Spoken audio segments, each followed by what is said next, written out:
My interest is from the point of view of social science. Language degradation is, for all intents and purposes, fairly technical. And it seems to me that, to a large extent, many of the persons working on this are forgetting or putting somehow on the side the issue of the people. For example, it says in the declaration we're going to adopt that companies are going to focus on land. And I'm thinking, the land is used by somebody, the land is owned by somebody. Why are they not mentioned? And I do this from the point of view of a social scientist. I'm an anthropologist and have worked with people involved in development projects for 30 years. Is that a wider problem with all environmental issues, that people are often regarded as being the problem, and solutions are often seen as being policies and treaties and other deals which perhaps don't deal with those individuals at the foot of the pyramid? Well, it certainly used to be like that. It's changing a bit. The best example in this part of the world where we are now is when they started setting up national parks and decided that the reason for why wildlife were killed were local people, so they tried as best they could to keep local people out, and then hence you got the dichotomy people versus parks. But it's changing a lot. Now, these days, local people are actively involved in managing resources, parks, wildlife. So it's moving in the right direction, but I think it's still, as some of the people in this our meeting are expressing themselves, we still have some way to go. And how would you like to see people being recognised, or the role of individuals recognised more, either within the text or within policies? Well, they should. People, by people I mean local people which lives in a project area, or that will be the target of a private company's activities. They have to be taken seriously. They have to be taken on their own terms, which means that we, the outsiders, have to understand their culture and speak to them from that point of view. The key term in anthropology is cultural relativism. The fact that people are different and should be recognized for being different. And the way to do it is to participation is the key term. Involve people, talk to people, recognize anybody that wants to be a stakeholder as such, to have an interest in the activity and be recognized for that and involved throughout the project cycle. I mean, you make it sound very simple, but what's then the issue in holding it back? 'Cause it's not just developing countries that have this problem. Even developed countries, when they look at new developments, new schemes, new roads going through particular bits of land, often disregard the views of locals. So what's the issue here? Is it just simply a case of people need to listen more, or is there something deeper? No, we need to listen more, but basically we need to construct projects that people want. We cannot come with preconceived idea of what to do or what product to sell if it's in case of a company.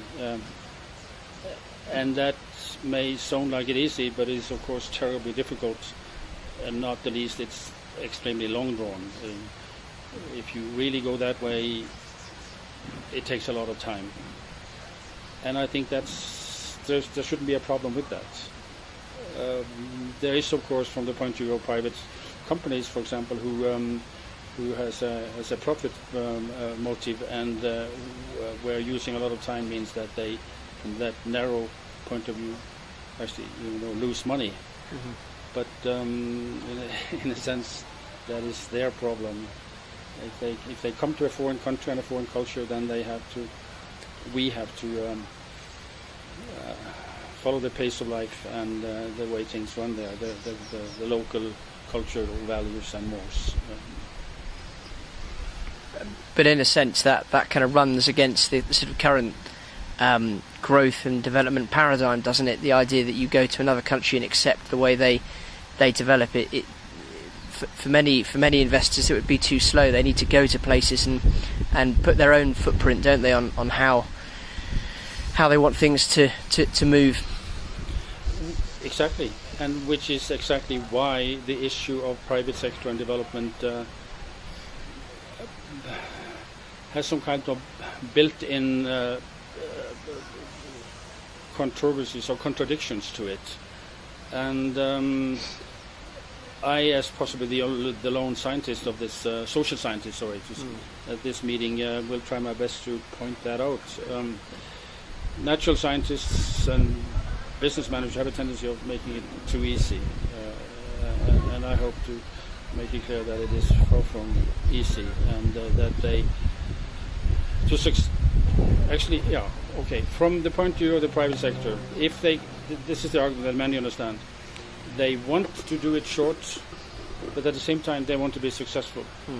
So if I succeed in my argument, it will be to say that if you want to succeed in your activities, then you have to consider local people and make projects that are acceptable, useful from their point of view. And then you will succeed. Then you will also hopefully meet your own goal.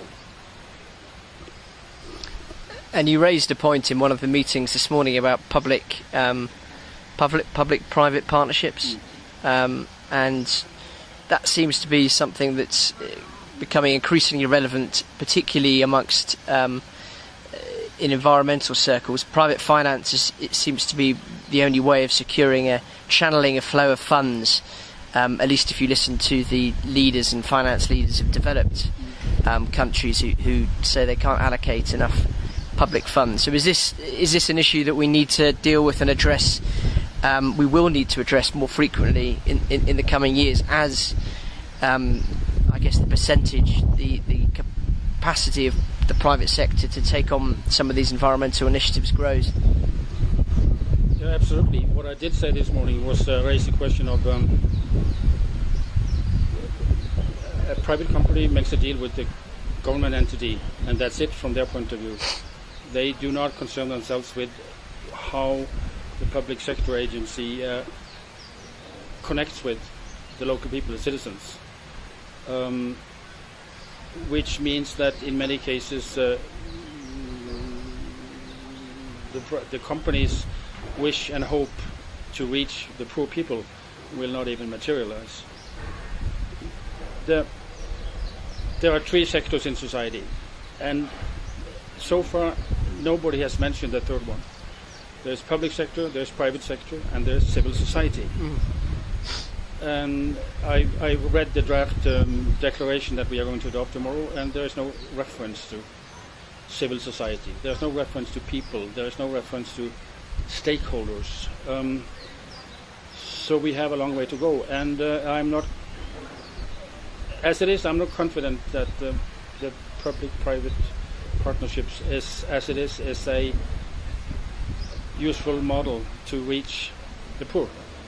It was useful in a very limited sense if you want to build a road or build a hospital, but no, these guys in the private sector wants to really get down to the local level to sell their products, for example, and then PPP becomes limiting, I find.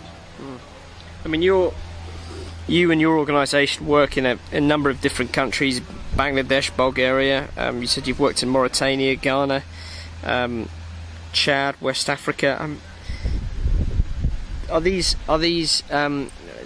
we facing the sort of similar challenges all across the world? Are the challenges the same? And are some countries? Do you see some countries involving local communities better than others? Some regions involving local communities better than others? There is a marked difference, and one that I was only made aware of 3, 4, 5 years ago when I started working in Eastern Europe, which I've never done before.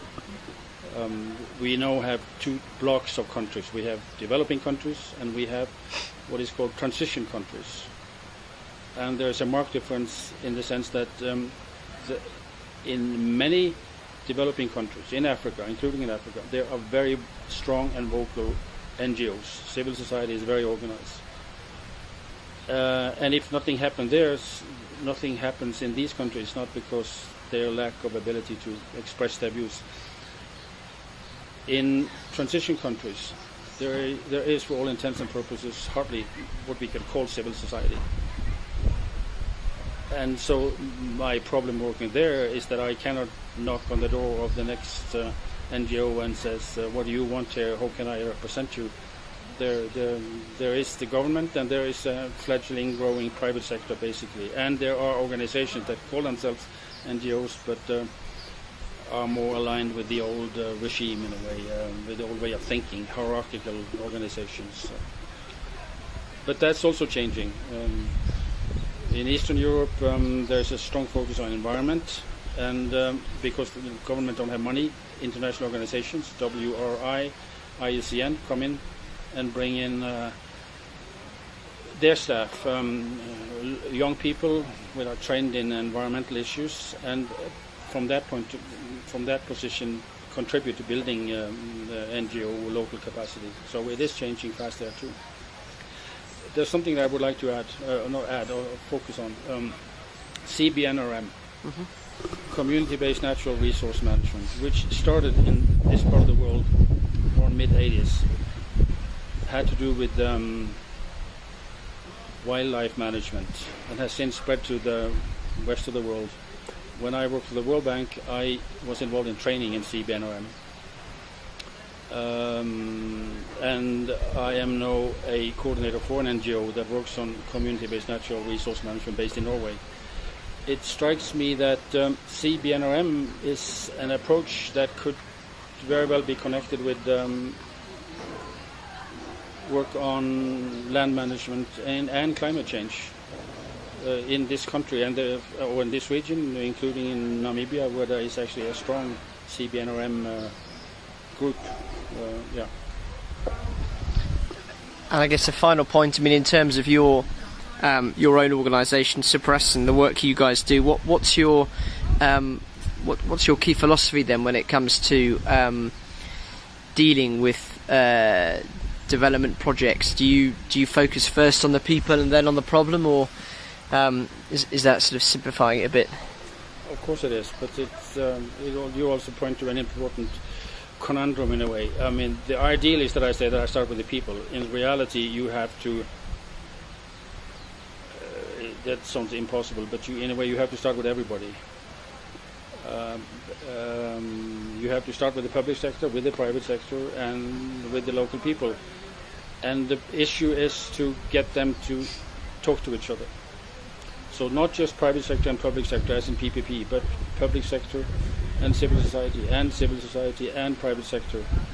In a way, if you can mentally picture a table, a round table, where everybody sits around and shares views and manage to adopt common agendas on how to proceed. I think that's sort of my vision of a good way to work.